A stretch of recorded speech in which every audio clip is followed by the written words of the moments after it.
PP Pithoro तरफ़ां सिंधु दरिया ते 6 कैनालनि जी तामीर ख़िलाफ़ एहतजाजी मुज़ाहिरो कयो वियो।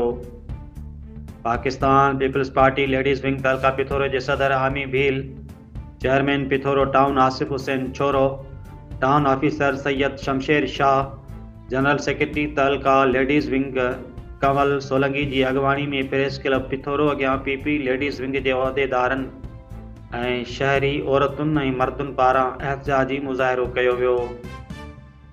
एहतजाज कंदड़नि सिंधु ते कैनाल जी तामीर ख़िलाफ़ नारेबाज़ी कंदे चयो, सिंधु ते कैनाल कंहिं बि सूरत में क़बूल नाहिनि। 6 कैनाल निकिरण सां सिंध बणजर थी वेंदी। उन्हनि वफ़ाक़ी हुकूमत खां अहिड़ो फ़ैसिलो फ़ौरी वापसि वठण जो मुतालबो कयो आहे। Report doctor Hemlal Waghani, divisional bureau chief.